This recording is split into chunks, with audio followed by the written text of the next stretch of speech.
The silence of the void was a lie. It was not empty, but filled with the low hum of ancient energies, the faint, cosmic radiation of dead stars, and the unheard whispers of civilizations that had risen and fallen long before humanity had even learned to harness fire. In the 3 centuries since the diaspora, humanity had learned to listen to that silence, to decipher its secrets, and to fear the truths it held.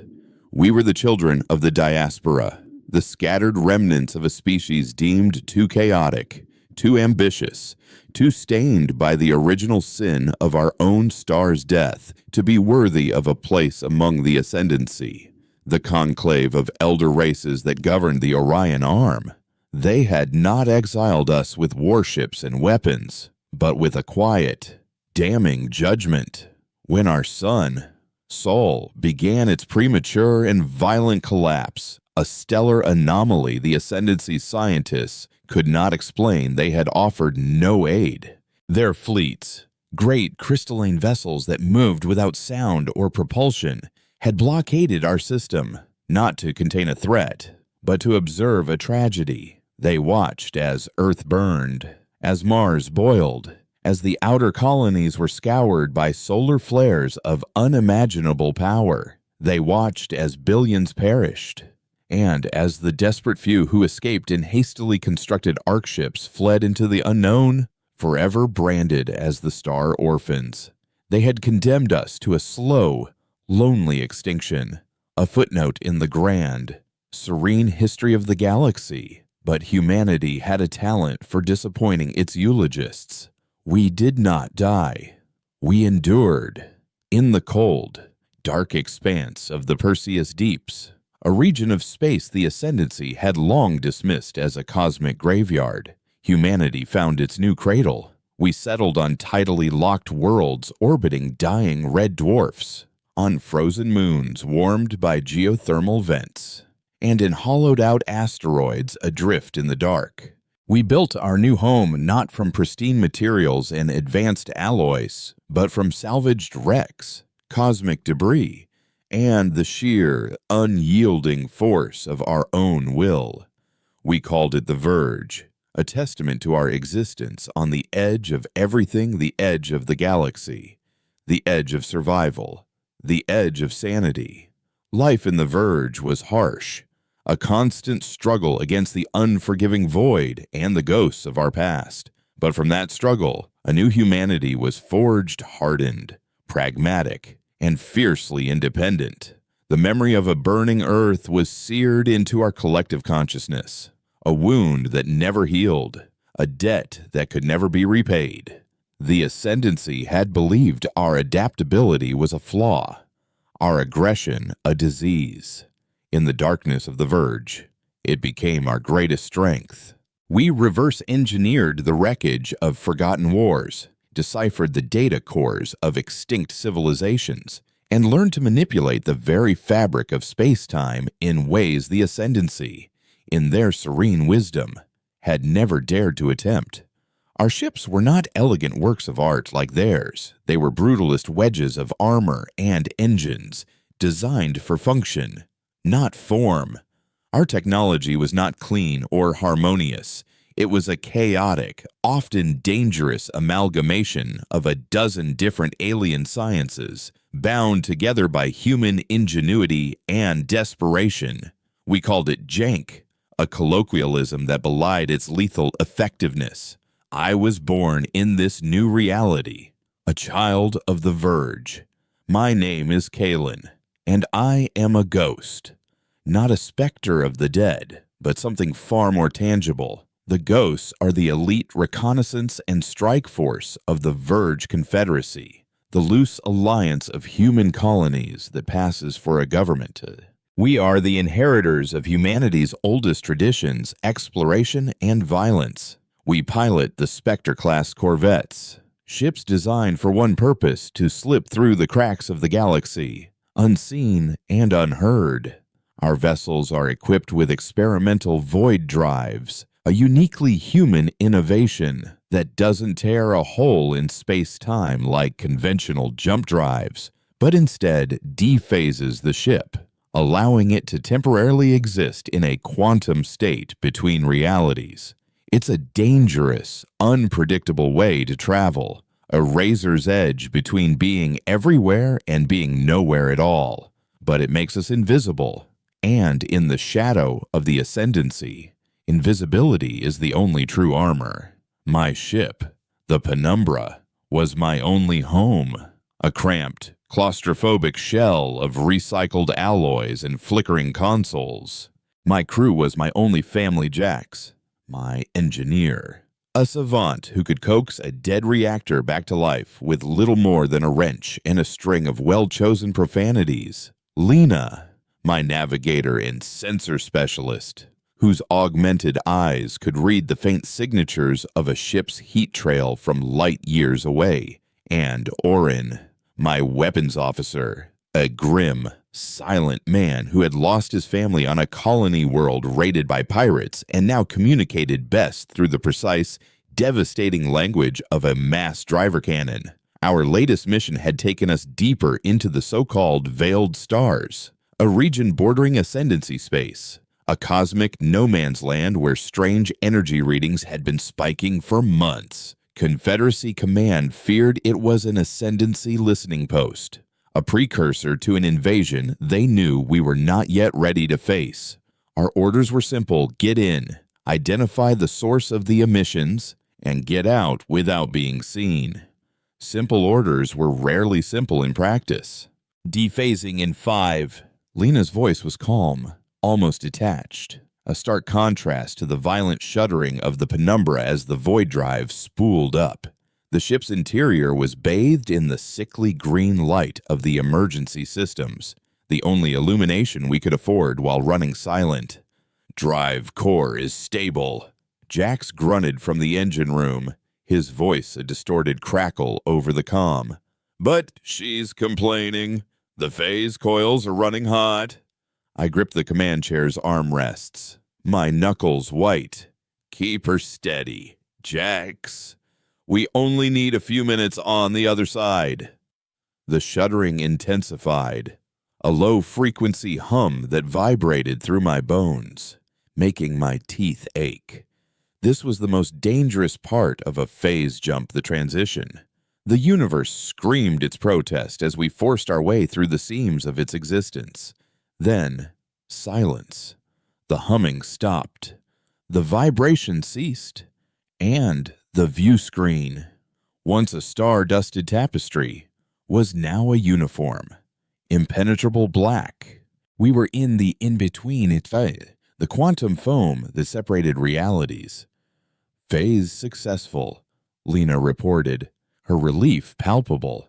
"Bringing up passive sensors. Let's see what's making all that noise." On the main holo screen, a three-dimensional map of the target system resolved into view, constructed from the faint, ghostly echoes of energy that bled through from normal space. It was a trinary star system, 2 yellow dwarfs locked in a tight, gravitational dance, with a third, smaller red dwarf orbiting them both at a distance. But it wasn't the stars that held our attention. Near the system's barycenter, where the gravitational forces of the 3 suns met in a delicate equilibrium, floated an object. "What in the 7 hells is that?" Orin whispered, his usual stoicism broken. The object was immense, far larger than any ascendancy vessel we had ever encountered. It was a perfect sphere, its surface a shifting, iridescent pattern that seemed to absorb the light from the nearby stars. It was not made of metal, or crystal, or any substance we could identify. It looked organic. "It's not a ship," Lena said, her voice hushed with awe. "It's a structure. A station, no. The energy readings are off the charts. It's a power source. Kalen, a massive one." My mind raced. The ascendancy didn't build things like this. Their architecture was all graceful lines and ethereal light. This was alien, monolithic, and ancient. It pulsed with a slow, rhythmic energy, like a sleeping heart. I'm detecting substructures, Lena continued, zooming in on the sphere. Smaller objects, docked with it. They look like ships, but not ascendancy. The magnified images were blurry, distorted by our passage through the in-between, but they were clear enough. The docked vessels were sleek, black, and angular, like shards of obsidian. They bore no lights, no insignias, and radiated a cold that our sensors registered as an absence of energy. "They're cold running," Jax's voice crackled over the comm. "No reactor signatures, no engine heat. Whatever they are, they're either dead in the water or powered by something we've never seen before." A chill that had nothing to do with the penumbra's strained life support ran down my spine. We had come looking for the ascendancy, but we had found something else, something older. "Orin, can you get a weapons lock from here?" I asked, my voice low. "Not a chance," he replied. "We're not even in the same reality. I can't target something that's only half there." He was right. In our dephased state, we were ghosts, unable to touch or be touched. It was our greatest protection and our greatest limitation. Suddenly, a new energy signature flared to life, not from the sphere, but from the edge of the system. "Multiple contacts," Lena shouted, her composure finally cracking. "Ascendancy!" A full battle group just jumped in. On the holomap, a dozen new icons appeared, the familiar teardrop shapes of Ascendancy cruisers, accompanied by a host of smaller, faster frigates. They materialized in a flash of cerulean light, their crystalline hulls shimmering in the light of the three suns. They weren't moving towards the sphere. They were forming a blockade, a perfect cordon around the entire system. They weren't here to investigate, I realized aloud. They're here to quarantine. They knew this thing was here. The Ascendancy fleet held its position, silent and waiting. Then, from the obsidian sphere, one of the smaller black ships detached. It moved with an unnatural fluidity, accelerating without any visible means of propulsion. It didn't head for the Ascendancy fleet. It headed directly for the nearest of the three suns. "What's it doing?" Orin wondered. The black ship continued its silent, inexorable approach to the star. As it drew near, something extended from its hull, a long, needle-like probe that glowed with a sickly, violet light. It plunged into the star's chromosphere, and the star screamed. We couldn't hear it, not in the vacuum of space, but we saw it. The star's surface convulsed, great plumes of plasma erupting into space. Its light flickered, shifting from a healthy yellow to a baleful, angry red. "My God," Jax breathed. "It's a star tap. They're draining the star." The Ascendancy fleet reacted instantly. Lances of pure white energy shot from their cruisers, converging on the black ship. But the moment the energy beams touched its hull, they simply vanished.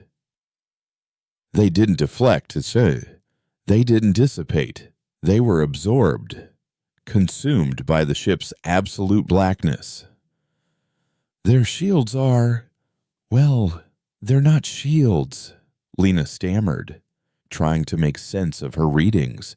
"The energy is just gone. It's like pouring water into a black hole." The black ship, seemingly unconcerned by the Ascendancy's attack, finished its work. The probe retracted, and the ship pulled away from the dying star. It turned, its featureless prow aiming back towards the sphere. But it didn't return. Instead, it faced the Ascendancy blockade. A new energy signature began to build within the black vessel, It wasn't like a conventional weapon charging. It was a distortion, a ripple in the fabric of space itself. "Kalen, you need to see this," Oren said, his voice grim. He patched his targeting display to the main screen. We saw the Ascendancy fleet through the lens of our weapon sensors, a series of locked targets. But around the black ship, a bubble of warped reality was forming. "It's bending space-time," Jax said, his voice a mixture of terror and professional curiosity. "It's weaponizing gravity." The black ship fired. There was no beam, no projectile, just a wave of invisible force that shot across the system. One of the Ascendancy cruisers, a vessel that could withstand the heart of a nebula, simply folded, its crystalline hull twisted and warped, its structure collapsing in on itself as if crushed by an impossible weight. It imploded in a silent, brilliant flash of light. Its crew of thousands erased from existence in an instant. The rest of the Ascendancy fleet, the serene, untouchable rulers of the galaxy, broke formation. They scattered, firing wildly, their disciplined precision replaced by raw panic. They were not fighting a battle. They were being executed. We watched from the safety of the in-between, silent witnesses to a slaughter. Another Ascendancy ship was hit, this one not crushed, but stretched. It was pulled apart atom by atom, its form elongating into a thin, shimmering thread before dissolving into nothing. "Who are they?" Lena whispered, her face pale. These unknown aggressors were wielding forces we had only theorized about. They weren't just technologically superior to the Ascendancy, they were operating on a completely different level of physical law.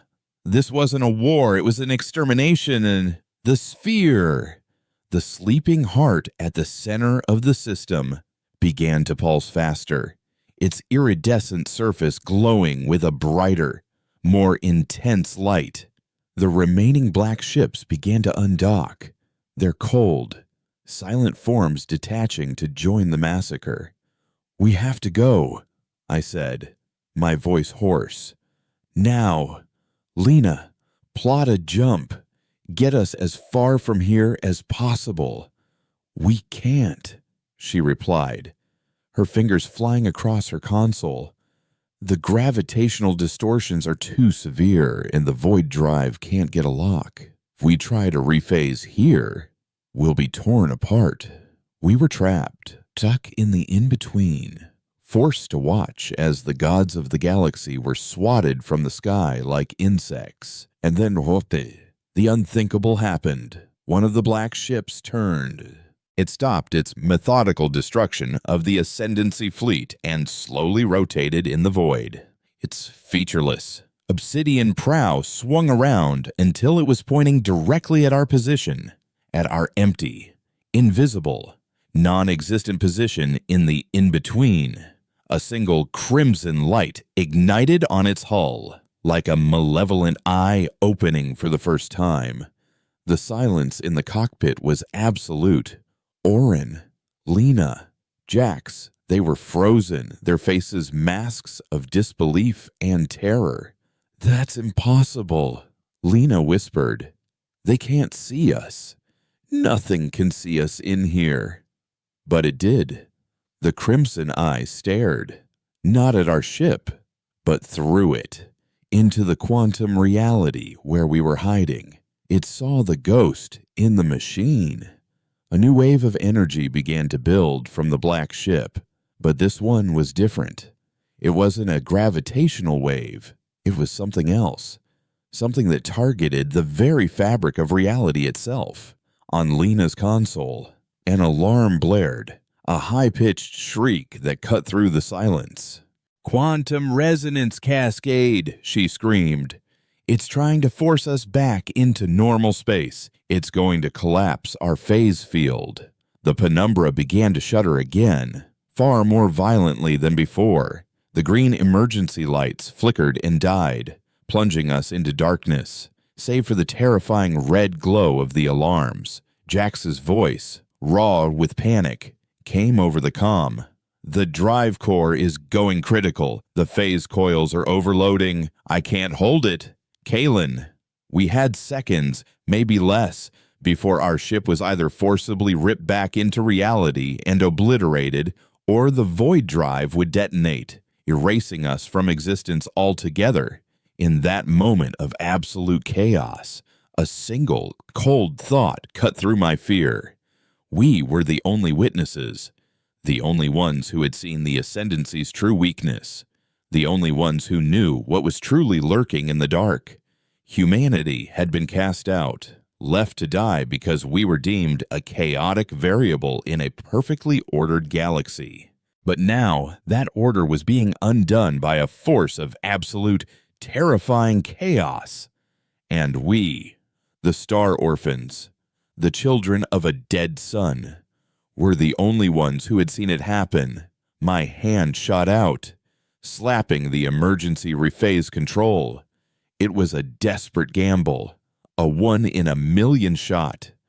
"Jax, give me everything you've got," I roared.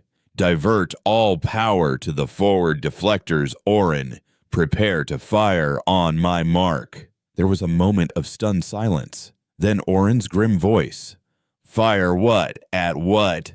I stared at the crimson eye on the view screen, the unblinking gaze of the void itself. "At the ghost." A deafening roar filled the ship as the void drive tore itself apart, throwing us back into the real world with the force of a supernova. We were no longer invisible. We were here, and we were about to remind the galaxy that humanity was not a species that died quietly in the dark. We burned. Reality returned not as a gentle dawn, but as a physical assault. The universe slammed back into the penumbra with the force of a battering ram, a concussive shockwave of pure existence that threw us against our restraints. The transition from the silent, featureless in-between to the chaotic violence of real space was a sensory detonation. Light, sound, and gravity crashed over us in a tidal wave. The view screen, once black, erupted into a blinding panorama of the trinary star system, one star, now a wounded, baleful red, the others casting harsh, unforgiving light on the carnage before us. The silent implosions we had witnessed as ghosts now had sound, the low-frequency groans of dying capital ships echoing through our hull plating. The shriek of overloaded systems in our cockpit was a symphony of failure. "Report!" I yelled, my voice a raw tear in my throat. My vision swam with static and phantom colors, my inner ear screaming in protest. We're here!" Lena gasped, her face slick with sweat, her hands flying over her console, hull integrity at 40% and dropping multiple breaches on decks 3 and 4. Life support is failing. The ship was dying. The emergency rephase had been a controlled demolition, and we were still inside the building. "Jax, I need engines, anything," I shouted into the comm. His reply was a string of curses and the high-pitched scream of tortured metal. "The reactor is trying to tear itself out of the damn ship. The void drive is gone. Kalen, completely slagged. I might be able to vent the plasma into the impulse drives, but it'll be a one-shot burn. A one-shot burn was better than none. But first, we had to survive the next 5 seconds. Outside, the crimson eye of the black ship refocused, its impossible gaze locking onto us. The reality-distorting energy began to build again, a visible shimmer in the space between us. It had seen us. It had caught us. And now it was going to finish us. "Orin! Now!" I commanded. "Fire the ghost." Orin didn't hesitate. He wasn't firing a mass driver slug or a plasma torpedo. His fingers danced across a secondary console, one tied directly to the now useless void drive's phase coils. He was bypassing every safety protocol, rerouting the last dregs of the drive's catastrophic overload into the forward emitters. "Goodbye, Jank," he muttered, and slammed his fist on the firing stud. The penumbra screamed, not a mechanical groan, but a deep, guttural roar as the very heart of our unique technology was violently ejected, a wave of shimmering, chaotic energy, the raw, untamed essence of the in-between erupted from the front of our ship. It wasn't a weapon, it was a wound. We had torn a hole in the fabric of reality and thrown the bleeding, screaming edges at our enemy. The quantum shotgun blast, a spray of pure paradox, washed over the black ship. For the first time, the vessel reacted. Its obsidian hull flickered, its form wavering as if it were a reflection in troubled water. The crimson eye spasmed and went dark. The space-time distortion around it collapsed. We hadn't heard it, not in any conventional sense. We had confused it. We had shown a creature of absolute order, a piece of pure human chaos, and it had flinched. It was the only chance we would get. "Jax, now, burn," I roared. "Get us into the debris field." The back of the penumbra erupted in a controlled explosion of raw plasma, a crude, violent push that sent our crippled ship hurtling forward. We rocketed into the graveyard of the Ascendancy fleet, a maze of shattered crystalline hulls and frozen, silent explosions. We were a wounded fish diving into a dead coral reef, hoping the predators would lose our scent. Behind us, the black ship's crimson eye reignited, but it was no longer focused. It swept the area, searching, its perfect certainty shattered. It had lost the ghost. "Plot a jump, Lena," I ordered, my voice barely a whisper. "Anywhere. Just get us out." Her hands were a blur. "The nav computer is fried. I'm doing this blind. The gravimetric distortions from the battle are... I can't compensate." "Then don't." Jax's strained voice cut in. "Use them. Find the biggest gravity well and aim for it. Let it slingshot us out." It was insane. A blind jump into a gravity well was suicide, but staying here was a death sentence. "Do it," I said. Lena found it a pocket of extreme gravitational shear caused by the destruction of an Ascendancy cruiser's singularity core. She laid in the coordinates, her face a mask of grim concentration. "Hold on," she breathed. The impulse drive gave one final, desperate roar, and the universe outside the view screen dissolved into a smear of fractured light. The journey home was a long, slow descent into hell. The blind jump had saved us, but at a cost. It had thrown us thousands of light years off course into an uncharted sector of the Perseus deeps, and had shattered what was left of our propulsion systems. The penumbra was no longer a ship. It was a tomb adrift in the void. We had 3 weeks of breathable air, a week of clean water, and enough nutrient paste to make us wish for a quicker death. For 21 days, we floated in the dark, the 4 of us locked in a desperate struggle for survival. Jax lived in the engine room, a ghost in his own right, coaxing the broken reactor to keep the life support running. His body covered in radiation burns he refused to let me treat. Lena, her augmented eyes damaged by the jump, spent her waking hours manually charting our position against the unfamiliar starscape, trying to find a route back to friendly space.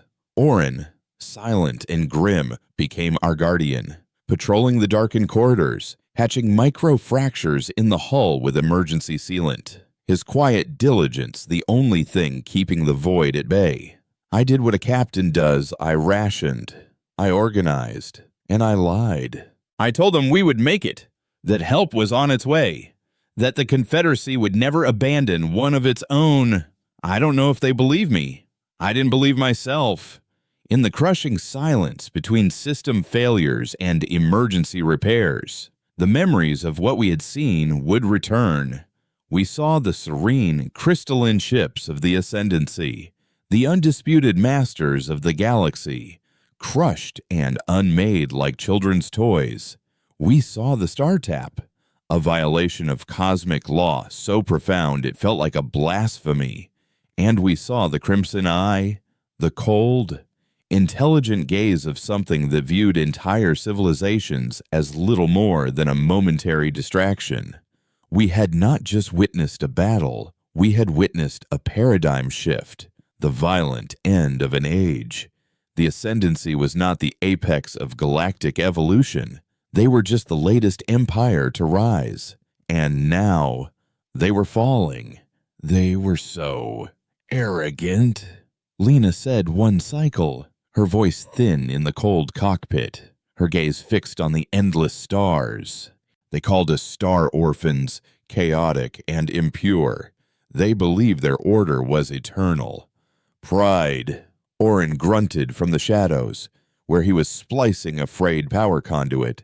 It's the oldest sin. Every empire thinks it's the last. He was right. Humanity had been judged by a council of gods who, it turned in, were just as mortal as we were. Their blockade of our home system, their quiet observation of our apocalypse, was not the act of wise, detached guardians. It was the act of cowards. They knew something was out there in the dark, something they feared, and they had let our sun die, let our species scatter, to keep the galaxy quiet, to avoid drawing its attention. We were not just exiles. We were a sacrifice, a failed one. On the 22nd day, when the air had turned thin and sharp with the tang of recycled chemicals, Lena's damaged eyes caught it. A flicker, a faint, repeating signal, almost lost in the cosmic background noise. It was a Verge Confederacy distress beacon, an old one from a probe lost decades ago, but it was a signpost, a breadcrumb leading home. It took us another 2 weeks, running on fumes and sheer willpower, to limp our way back to the edge of Verge space. When the penumbra finally drifted into the docking bay of Terminus, the hidden capital of the Confederacy, it was less a ship and more a scar. The ground crews fell silent as we were towed in, their faces a mixture of pity and awe at the sight of our mangled Corvette. We had left as ghosts. We returned as ghosts of a different sort, haunted by the truths we now carried. Terminus was the heart of the Verge, a hollowed-out asteroid the size of a small moon, a sprawling, chaotic metropolis of rock and steel. It was a testament to human resilience, a city built in secret and defiance. Here, in the labyrinthine tunnels and zero-G refineries, the scattered tribes of humanity had finally forged a new identity. It was ugly, it was loud, it was dangerous, and it was ours. I bypassed the local port authority, my ghost credentials giving me priority access. My crew was taken to the med bay, their bodies exhausted but their spirits unbroken. I took the penumbra's uncorrupted data core and went directly to High Command.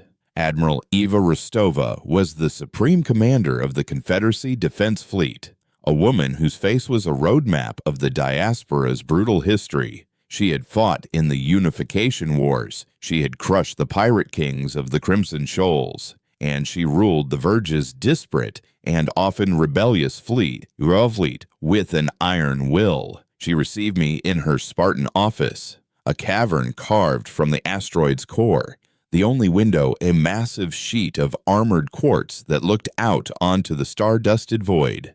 She listened without interruption as I made my report, her pale blue eyes never leaving my face. When I finished, she stood and walked to the window, her back to me.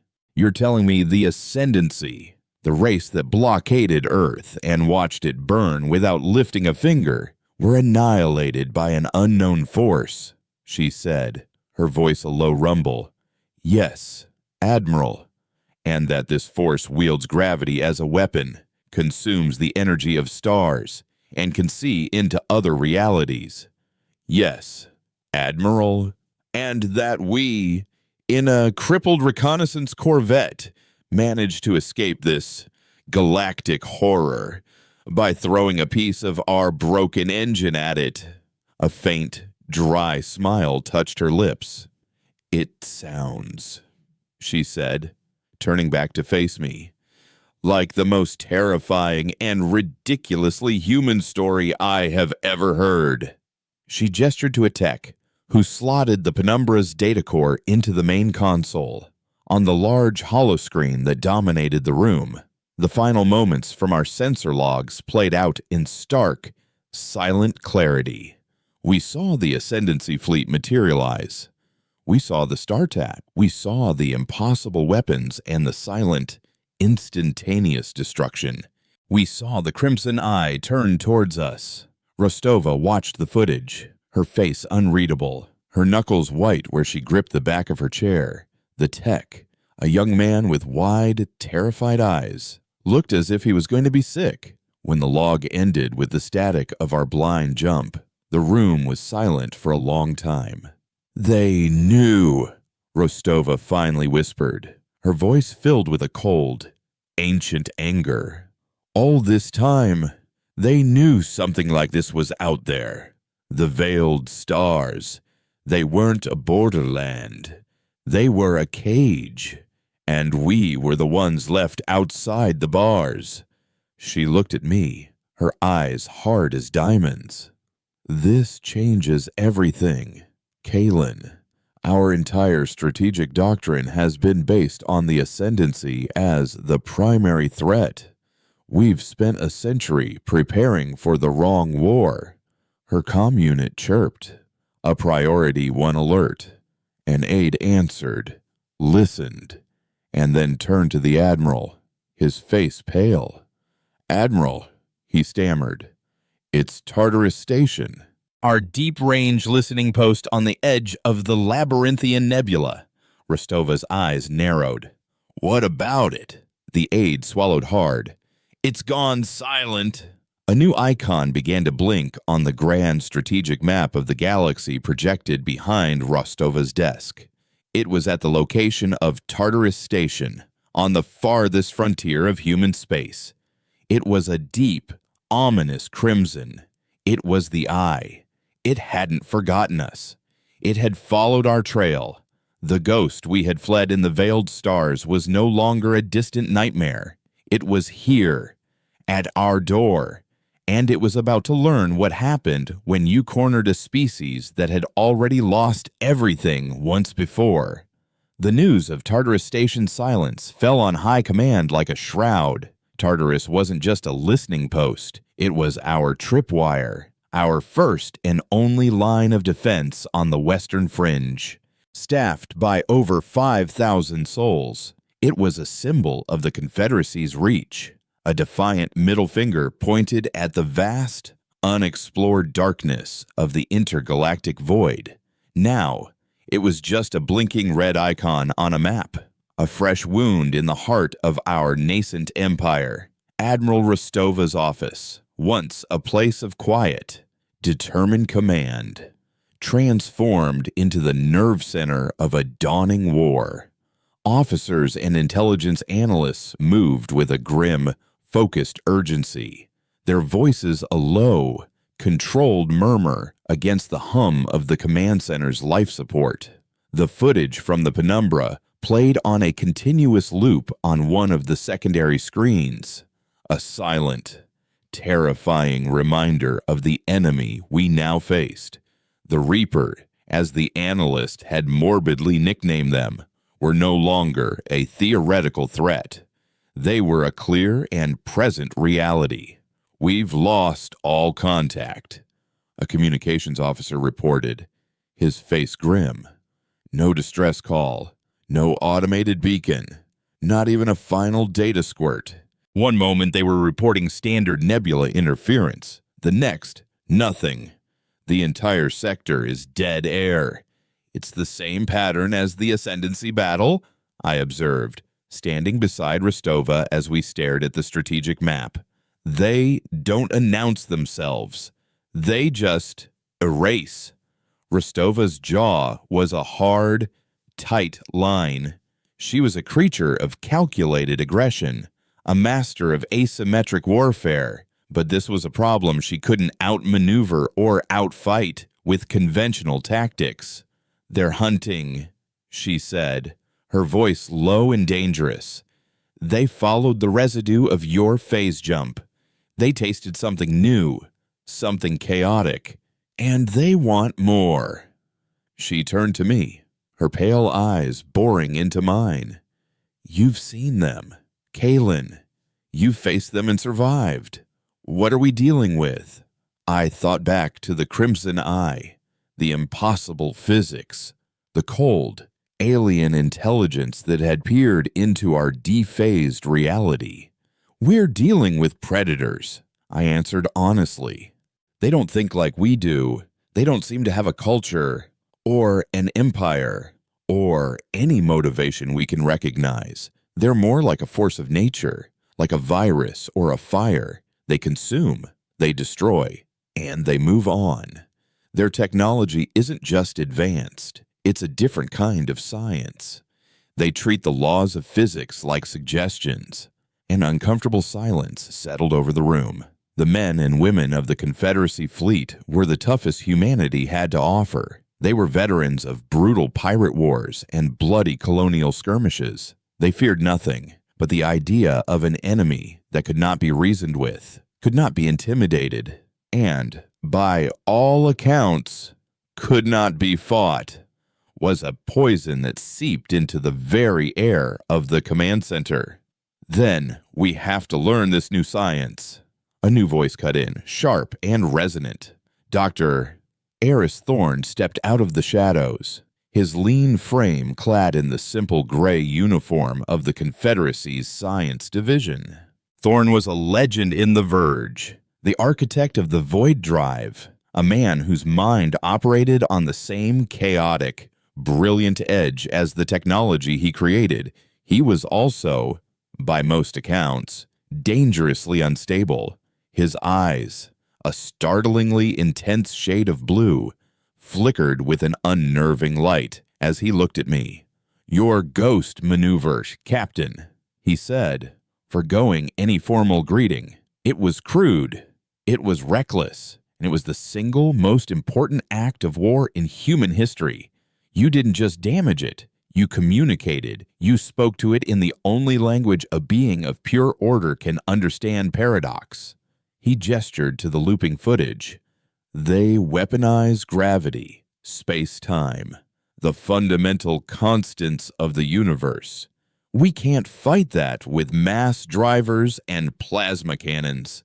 That's like trying to kill a god with a sharp rock. But we," and he tapped his temple, "we can fight it with this. The human mind.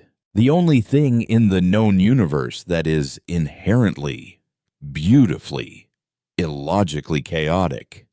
Rostova looked from Thorne to me. "What are you proposing?" "Eris, I'm proposing we weaponize the ghost," Thorne said, his voice ringing with a zealot's fervor. "Captain Kalen's ship did it by accident. A catastrophic engine overload. I believe we can do it by design. We need to build a weapon that doesn't just fire a projectile, but fires a localized, concentrated burst of quantum uncertainty, a logic bomb that can temporarily unravel the physical laws the Reapers rely on to exist." It was the most insane idea I had ever heard. It was also the only one that made any sense. "Can you do it?"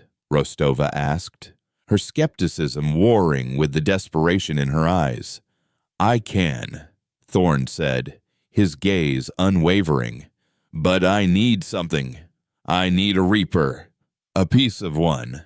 Anyway, their technology is self-destructing. The Ascendancy ships they destroyed left no wreckage.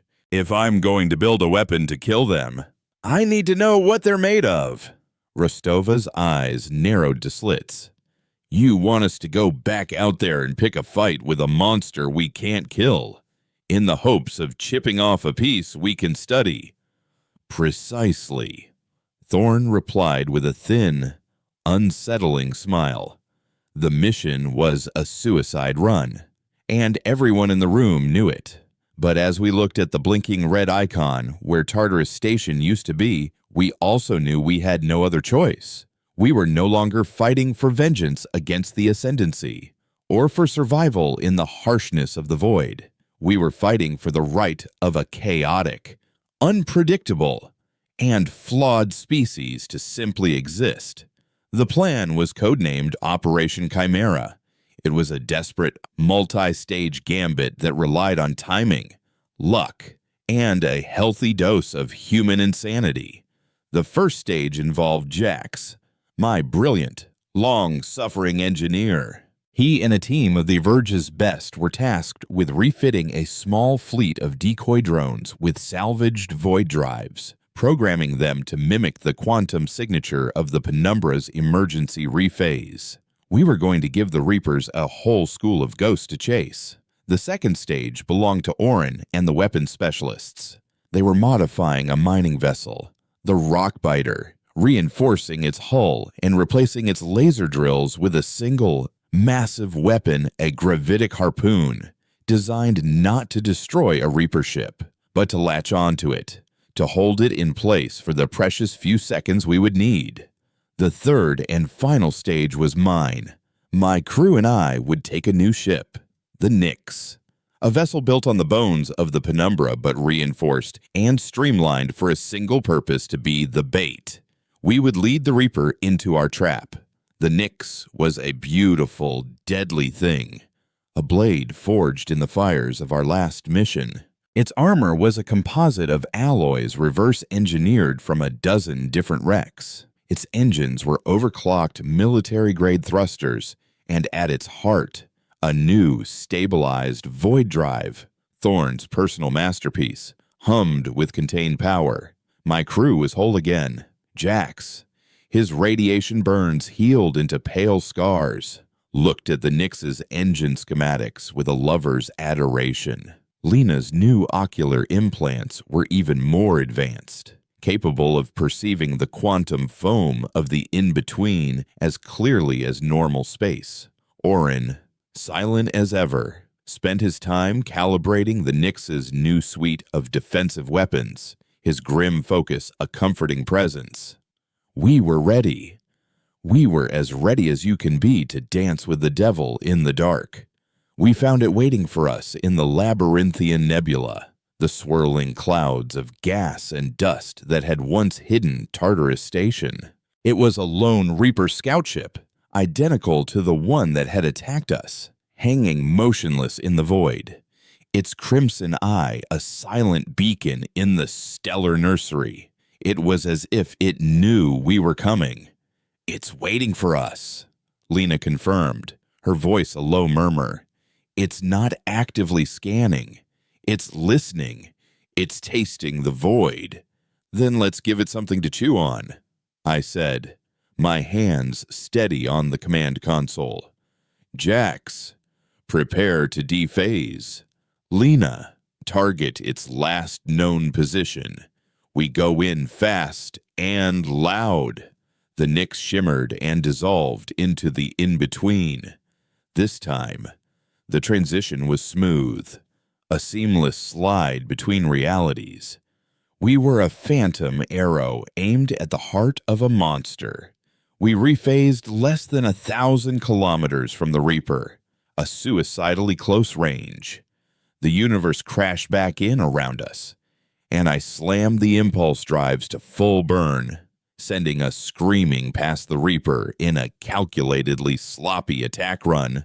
"Orin, give it a love tap," I yelled. Our plasma cannons fired, a useless but flashy display of defiance. The beams splashed harmlessly against the Reaper's obsidian hull, absorbed without a trace. But it got its attention. The crimson eye swiveled, locking onto us. The space around it began to shimmer. "It's taking the bait," Lena reported, her voice tight with tension. "It's charging its gravity weapon." "Good," I said, a cold knot tightening in my stomach. "Get us out of here. Lead it back to the rendezvous." The chase was on. The Reaper moved with an unnatural grace, its speed untethered by the laws of inertia.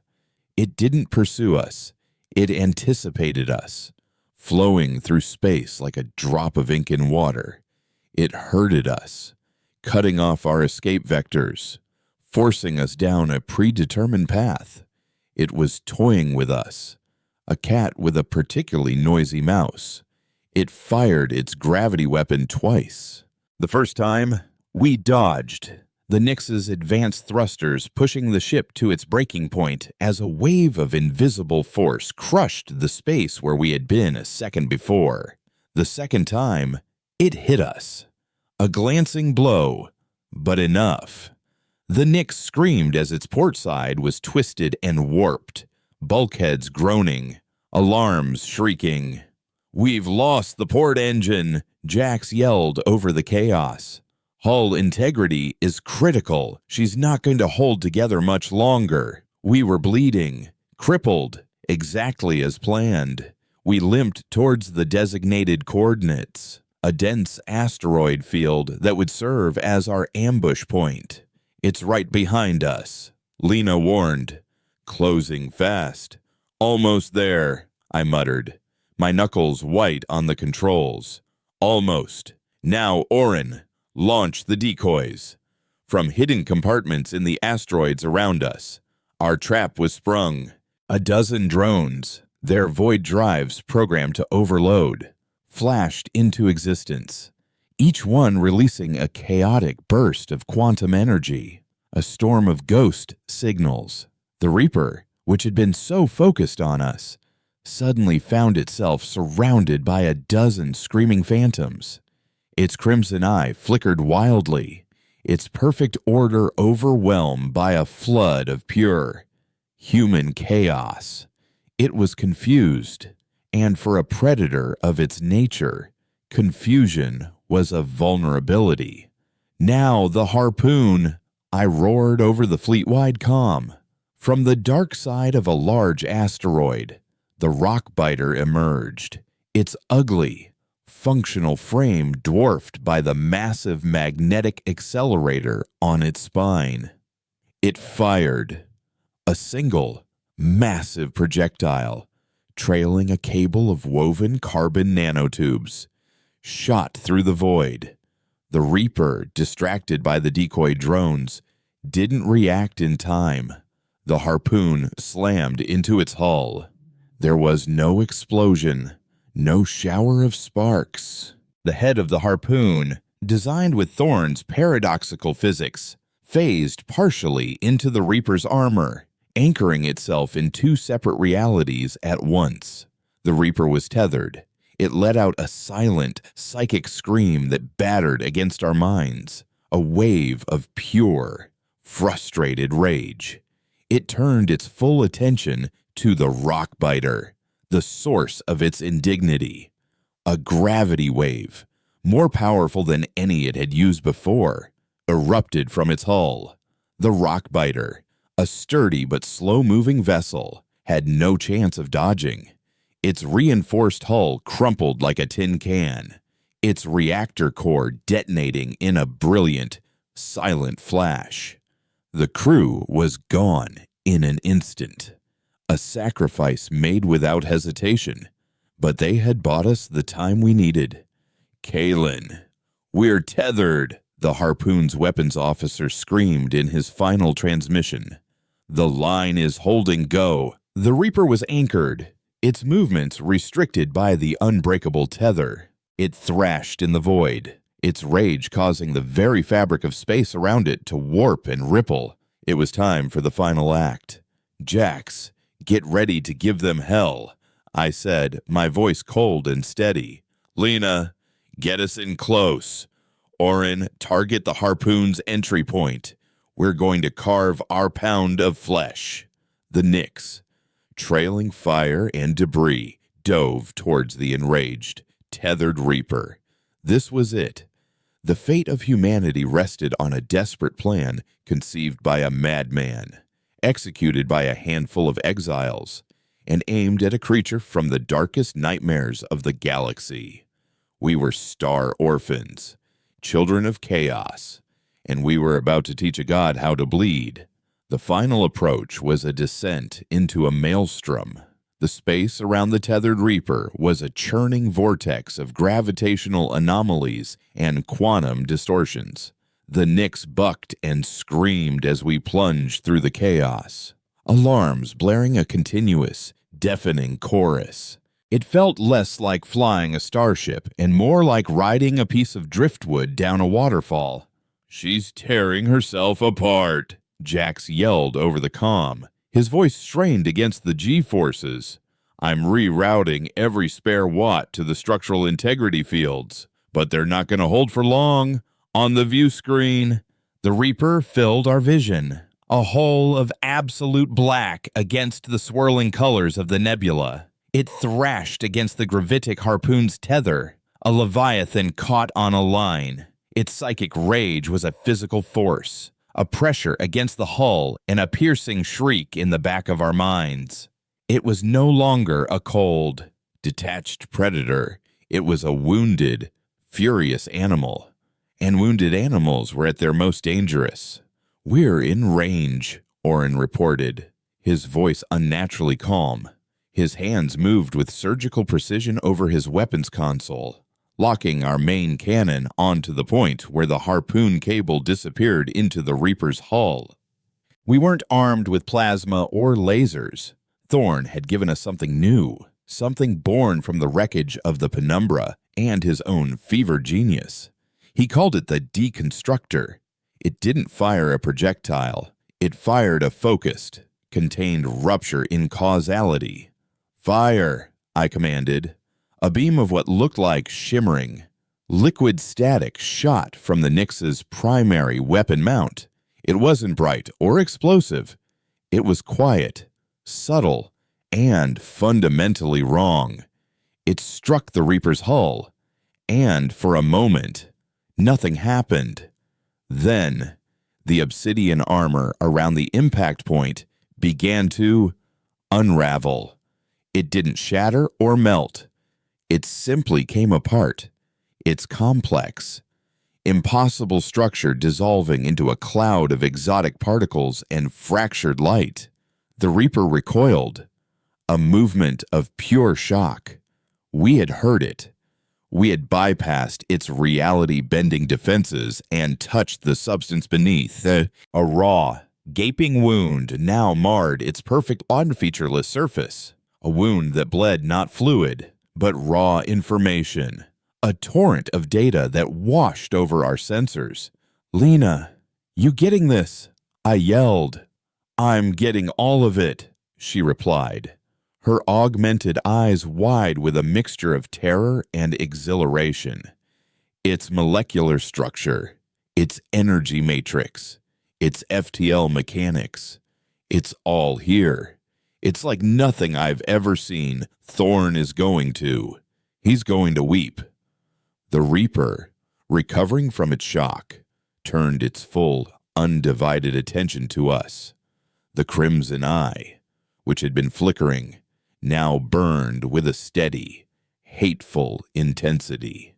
It ignored the drones. It ignored the remnants of the rockbiter. It ignored everything but the tiny, infuriating insect that had just stung it. A wave of gravitic force, a focused, pinpoint attack, slammed into us. The Nyx's bow crumpled. The cockpit was showered in a rain of sparks and fractured metal. Orin was thrown from his station, his body slumping against the far bulkhead, motionless. A jagged piece of shrapnel embedded itself in my shoulder, and the world dissolved into a blaze of white-hot pain. Through the ringing in my ears, I could hear Lena screaming my name. "Kaylin, Kaylin, are you okay?" I fought my way back to consciousness. the coppery taste of blood in my mouth. My left arm was useless, but my right still worked. I pulled myself back into the command chair, my vision swimming. "Orin," I gasped. "Check on Orin." Lena scrambled from her seat, her movements clumsy in the failing gravity. A moment later, her voice came back, thick with grief. "He's gone. Kalen." The words hit me harder than the gravity wave. Orin, silent, steady, grim Orin, gone. A wave of cold fury washed through me, momentarily eclipsing the pain, and we were not leaving his body here.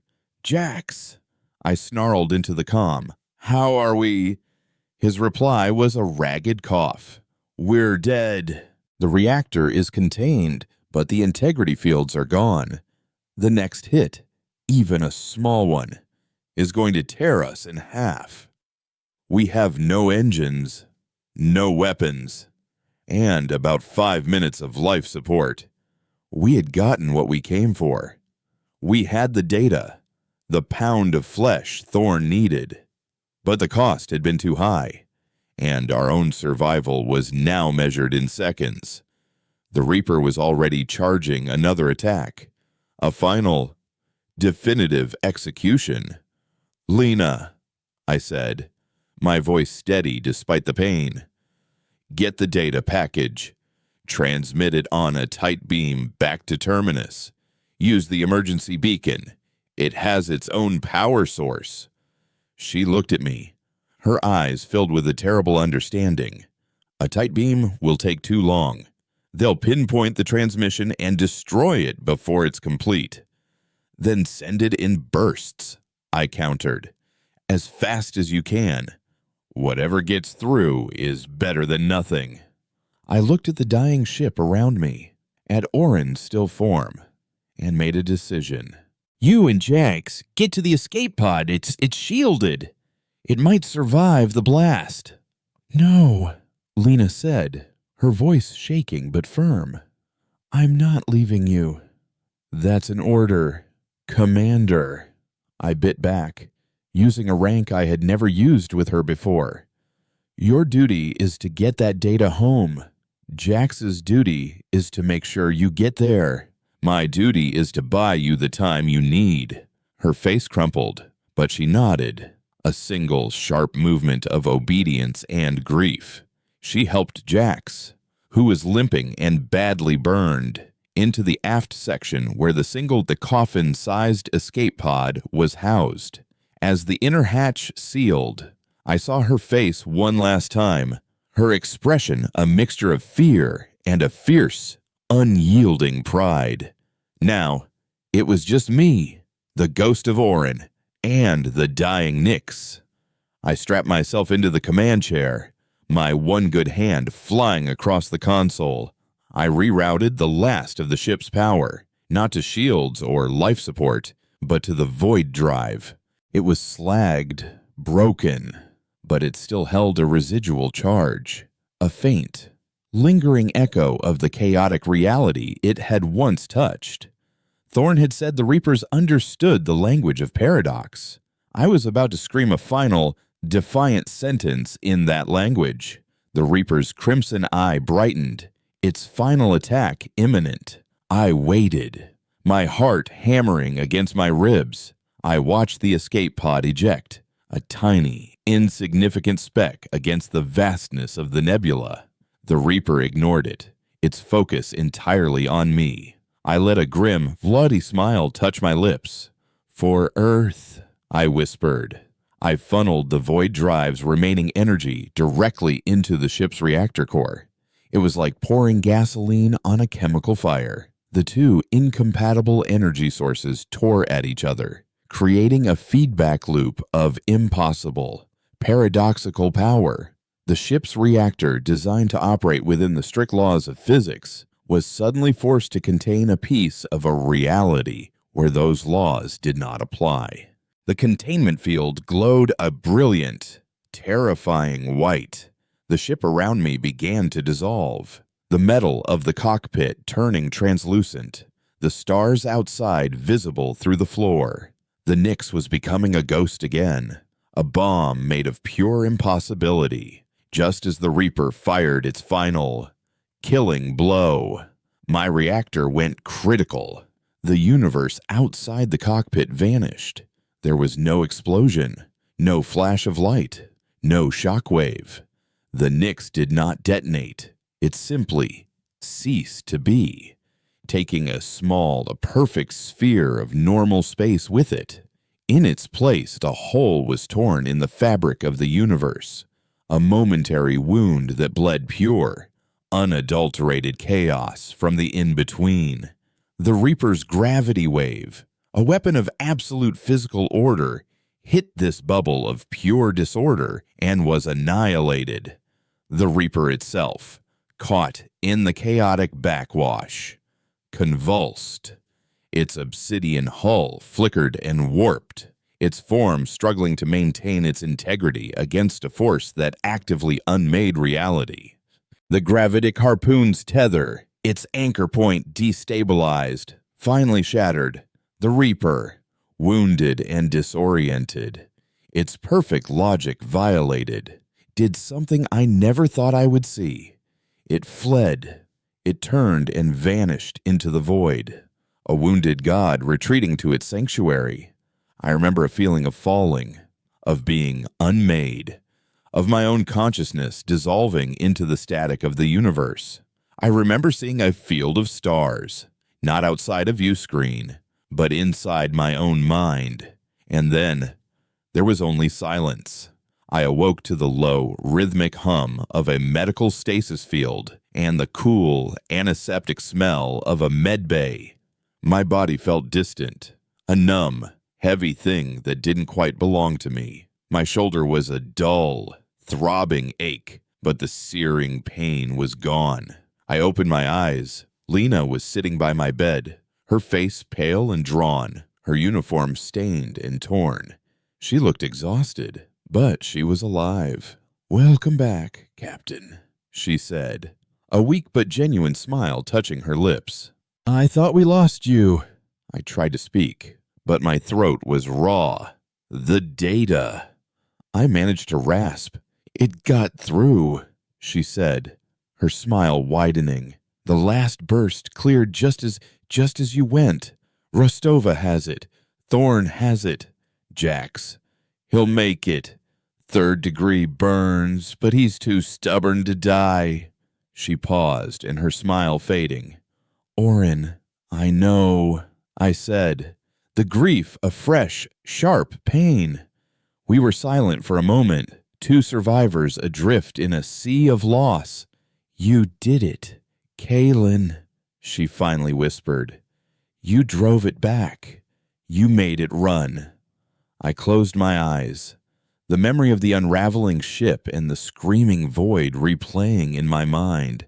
We had won the battle. We had survived. But I knew, with a certainty that chilled me to the bone, that the war had just begun.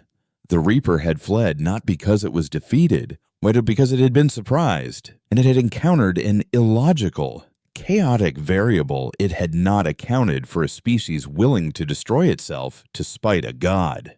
Now, it was retreating to its home, to the great sleeping heart at the center of the veiled stars. And it would return, not with a single scout, but with an armada. We had won a battle by becoming a ghost. Now, to win the war, we would have to learn how to kill one. And the data Lena had brought back, the secrets of the Reaper's own impossible biology, was the key. We were no longer just fighting for survival. We were fighting for a future where humanity would be the monster that other monsters feared. The months that followed were a blur of pain, recovery, and relentless reinvention. The verge, our entire scattered civilization, transformed. The data from the Nyx, purchased with the lives of Orin and the crew of the Rockbiter, became our new scripture. In the hidden labs of Terminus, Dr. Eris Thorn and his acolytes worked with a feverish intensity, dissecting the secrets of the Reaper. They didn't just study its technology, they studied its philosophy, its very essence. They learned that the Reapers were not biological or mechanical in any way we understood. They were self-replicating, crystalline information constructs, beings of pure, unyielding logic. Their power came from their perfect understanding and manipulation of physical law. And in that perfection, Thorn found their fatal flaw. Perfection cannot comprehend paradox. Order cannot process chaos. A god cannot understand a mortal's defiant, illogical rage. From this revelation, the Chimera Project was born. It was a complete reimagining of our military doctrine. We stopped trying to build better armor and stronger shields. Instead, we built weapons that attacked reality itself. The deconstructor cannon from the Nyx was the prototype. The production models were far more elegant and terrifying. Dubbed causality torpedoes, they didn't explode. They created small, temporary pockets of the in-between, zones where the laws of physics were momentarily suspended. An object struck by one wouldn't be damaged. Its very existence would be rendered nonsensical, zitting it to unravel into a cloud of quantum foam. Our ships changed, too. The new Vindicator-class destroyers were ugly, asymmetrical things, bristling with strange antennae and phase coils. They were designed not for prolonged combat, but for swift, disorienting strikes. They were built to be whispers in the dark, to deliver a single reality-breaking blow and vanish. We had weaponized the Ghost. We had become a fleet of phantoms. Admiral Rostova placed me in command of this new Ghost fleet. It was a promotion I neither wanted nor felt I deserved. The ghosts of my old crew were a constant weight on my new command bridge, but Rostova was adamant. "You were the first," she had told me, her eyes hard and clear in the sterile light of the medbay. "You looked into the eye of the void and made it blink. These new ships, these new weapons, they are extensions of what you did. They need a commander who understands the language of madness. Kalen, they need you." So I took command. Jax, his hands now laced with synthetic skin grafts, but his genius untouched, became my fleet engineer, overseeing the volatile reactor cores of our new Paradox engines. Lena, her new eyes seeing more than any human was ever meant to, became my chief intelligence officer.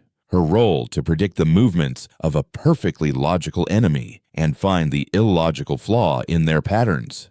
We were the broken, remade crew of the Penumbra, given the keys to a fleet forged from our own trauma. We didn't have to wait long. 6 months to the day after the Nyx was lost, it began. It was not a fleet jumping in or a transmission. It was a feeling, a cold, psychic pressure that settled over the entire verge. A silent, universal broadcast of pure, mathematical certainty. It was the Reapers. They were back. And this time, they had not sent a scout. On Lena's grand, holographic map, the veiled stars, the region of space we had once fled, began to glow. A wave of energy, of pure but ordered reality, washed out from it. A tsunami of absolute logic that snuffed out nebulae and quieted the chaotic radiation made of pulsars in its path. At the heart of that wave, moving with an implacable, terrifying speed, was their fleet. It was not a collection of ships. It was a single, unified geometric pattern, a crystalline lattice of hundreds of Reaper vessels moving as one, and at its center, dwarfing all the others, was the sphere we had first seen. The sleeping heart was awake, and it was coming for us. It was coming to correct the chaotic variable in its perfect equation. It was coming to erase humanity. We met them in the empty space between systems, a pre-chosen battlefield where no stars or planets would bear witness to the final war for our species. My ghost fleet, 50 Vindicator destroyers, and my new flagship, the Vengeance, waited in the silence. We were a tiny, insignificant cluster of mismatched ships against a god's perfect, synchronized armada. "They're not communicating," Lena reported from her station, her voice calm but her knuckles white. "They're simply advancing. All vessels are sharing a single consciousness, networked through the central sphere." "A hive mind," Jax muttered from engineering. "Cut the head off the snake, and the body dies." "Easier said than done," I replied, my gaze fixed on the approaching wave of black, geometric perfection. "Their formation is flawless. Any ship that approaches the central sphere will be vaporized by the combined firepower of the entire fleet." The psychic pressure intensified as they drew closer, a headache that blossomed into a mind-numbing drone. It was the sound of their logic, the overwhelming weight of their certainty, and it was a weapon in itself, designed to induce panic and despair. "All ships," I broadcast across the fleet, my voice steady. "Ignore the noise in your heads. Remember what we are. We are the chaos they cannot predict. We are the ghost in their perfect machine. On my mark, execute pattern chimera." As the Reaper fleet entered weapons range, my fleet dissolved. 51 ships dephased, vanishing into the in-between. The Reaper's advance didn't even slow. They had seen this trick before. They knew we were hiding, and they began to saturate the area with subtle gravitic pulses, feeling for the ripples we made in the fabric of space-time. But this time, we were not just hiding, we were hunting. "Phase 1, engage," I ordered. 10 of my destroyers rephased on the Reaper fleet's flank, unleashed a full volley of causality torpedoes, and vanished again, all in the space of 3 seconds. A dozen Reaper vessels, caught in the volley, flickered and unraveled, their perfect forms dissolving into static. For the first time, the Reaper's perfect, crystalline lattice formation showed a flaw as the remaining ships automatically adjusted to fill the gaps. Their response was instantaneous. They calculated the attack vectors and fired waves of gravitic force at the now empty coordinates.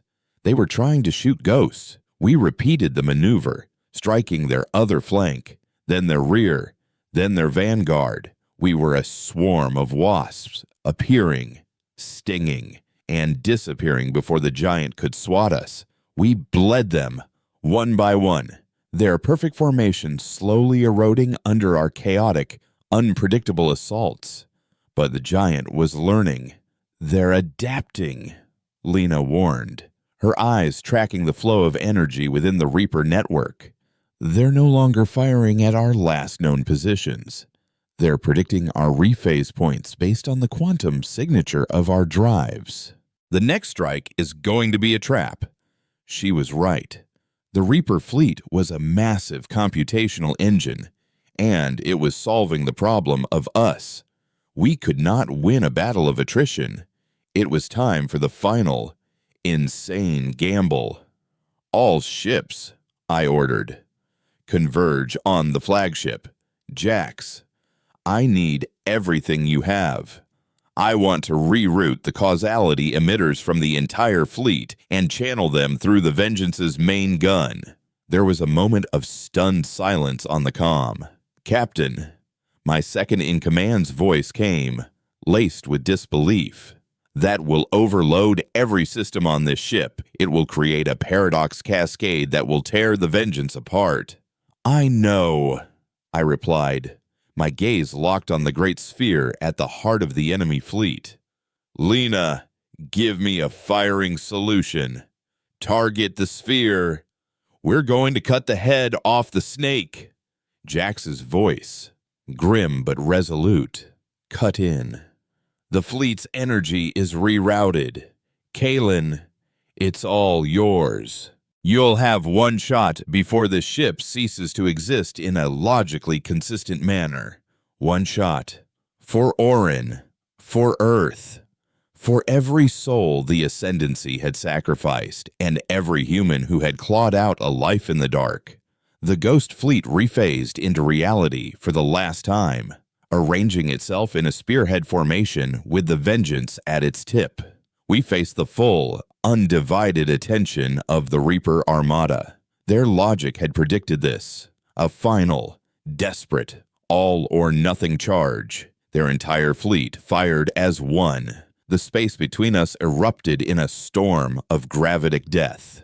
My destroyers, their duty done, held their ground, their hulls crumpling and their reactors detonating, forming a wall of fire and wreckage that absorbed the first wave of the assault, buying me the precious seconds I needed. On my view screen, a targeting reticle locked onto the Great Sphere. Energy, raw and chaotic, poured into my ship from the rest of the fleet, making the Vengeance shudder and glow, its very atoms vibrating on the edge of dissolution. Now, Lena, I whispered, teach a god to fear. She whispered back, and pressed the firing stud. The final causality blast was not a beam or a torpedo. It was a wave of pure, weaponized chaos. The concentrated, illogical defiance of an entire species fired in a single, silent scream. It passed through the Reaper ships as if they weren't there, their orderly reality too brittle to even interact with it. It struck the sphere, and the hive mind, the single, perfect consciousness of the Reapers, saw it. It saw the memory of a dying sun. It saw the desperation of the diaspora. It saw the grim determination of a handful of survivors in a crippled ship. It saw Orin's sacrifice and my own willingness to burn. It was forced to comprehend grief, rage, chaos, and hope.